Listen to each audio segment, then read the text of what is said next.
नमस्कार, आप देख रहे हैं बिहारी खबर। मैं दिगंबर सिंह आपके लिए लेकर आया हूं प्रदेश। मेलबर्न में कोरोना संक्रमण के मामले बढ़े, तीसरा लॉकडाउन शुरू। अमेरिका ने म्यांमार की सेना के शीर्ष नेताओं पर लगाया प्रतिबंध। अफगानिस्तान में यूएन के काफिले पर हमला, 5 सुरक्षा कर्मियों की मौत। चीन में लगी बीबीसी की सेवाओं पर रोक, है गलत रिपोर्टिंग का आरोप। विश्व पैरा एथलेटिक्स में भारतीय एथलीटों ने दूसरे दिन 2 स्वर्ण सहित 5 पदक जीते हैं। अब खबरें विस्तार से। मेलबर्न में कोरोना संक्रमण के मामले बढ़े, तीसरा लॉकडाउन शुरू। ऑस्ट्रेलिया के दूसरे बड़े शहर मेलबर्न में कोरोना संक्रमण के मामलों में तेजी से बढ़ोतरी के कारण शुक्रवार से तीसरा लॉकडाउन शुरू हो चुका है।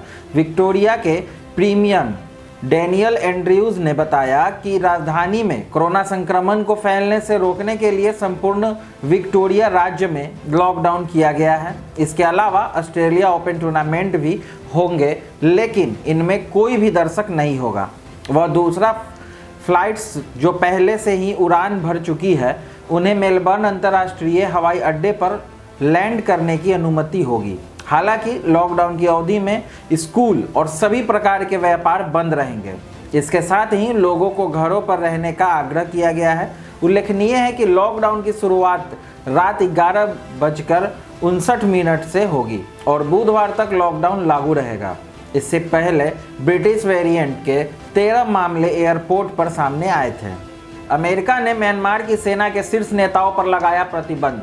अमेरिका ने म्यांमार में सैन्य तख्ता पलट होने के बाद शीर्ष नेताओं पर प्रतिबंध लगा दिया है। इसका समर्थन करते हुए शुक्रवार को बड़ी संख्या में लोगों ने सड़कों पर एकत्रित होकर प्रदर्शन किए।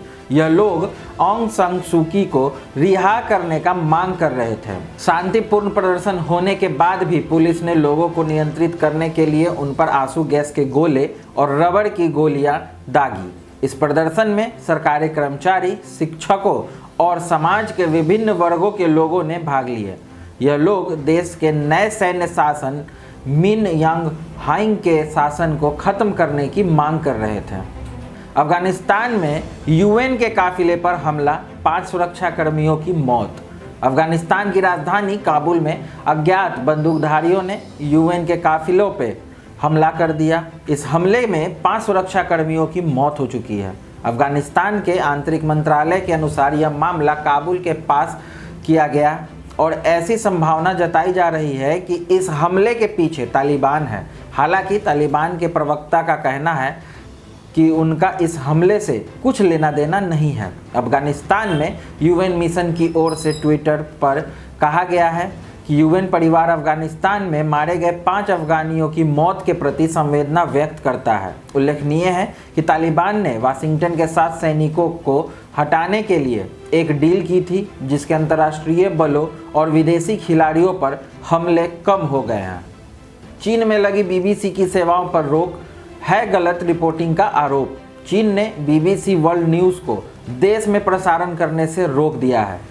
चीनी राज्य मीडिया CGTN ने शुक्रवार को राष्ट्रीय रेडियो और टेलीविज़न प्रसारण के जरिए इसकी जानकारी दी। बीबीसी ने भी अपनी खबर में इसकी पुष्टि की है। चीन ने बीबीसी वर्ल्ड न्यूज़ सर्विस पर शिनजियांग और चीन के कोविड-19 से निपटने जैसे मुद्दों पर गलत रिपोर्टिंग करने का आरोप लगाया है। चीन की तरफ से जारी एक बयान के अनुसार एक जांच में पाया गया है कि बीबीसी वर्ल्ड न्यूज़ ने चीन से संबंधित रिपोर्टिंगों में नियमों का गंभीर रूप से उल्लंघन किया है, जिसमें यह भी शामिल था कि न्यूज़ को सत्य और निष्पक्ष होना चाहिए।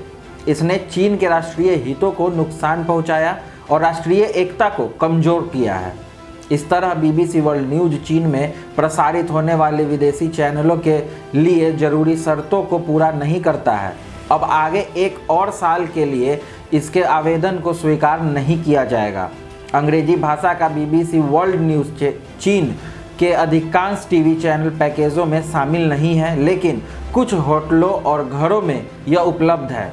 चीन में 2 राइटर्स पत्रकारों ने कहा कि उनकी टीवी स्क्रीन पर यह चैनल ब्लैक हो गया है। अपने एक बयान में ब्रिटेन के विदेश मंत्रालय ने कहा कि चीन में इंटरनेट और मीडिया पर सख्त पाबंदियां लागू हैं। चीन का यह फैसला दुनिया के सामने उसी की ही साख को कम करेगा। विश्व पैरा एथलीट्स में भारतीय एथलीटों ने दूसरे दिन को स्वर्ण सहित 5 पदक जीते।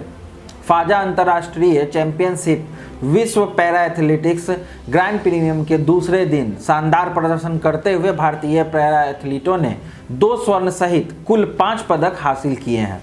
पैरा एथलीट सिमरन ने महिला 100 मीटर T13 स्पर्धा में 12.74 सेकेंड समय के साथ स्वर्ण पदक जीते।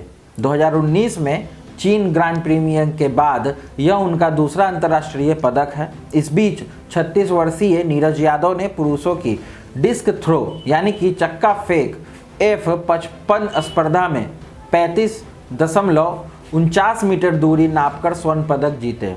पुरुष लंबी कूद T44 स्पर्धा में प्रवीण कुमार ने 5.95 मीटर तथा प्रदीप ने 5.73 मीटर छलांग लगाकर क्रमशः दूसरा और तीसरा स्थान प्राप्त किए। महिलाओं की भाला फेंक F34 स्पर्धा में भाग्यश्री महावीर जादव ने 11.36 मीटर थ्रो के साथ कांस्य पदक जीते। इससे पहले चैंपियनशिप के पहले दिन पैरा एथलीट्स देवेंद्र कुमार और निमिषा सुरेश ने अपनी अपनी स्पर्धा में स्वर्ण पदक जीते थे। आगे की और खबरों के लिए हमसे जुड़े रहें। बिहारी खबर का फेसबुक पेज और यूट्यूब चैनल को यूं ही अपना प्यार देते रहें। धन्यवाद।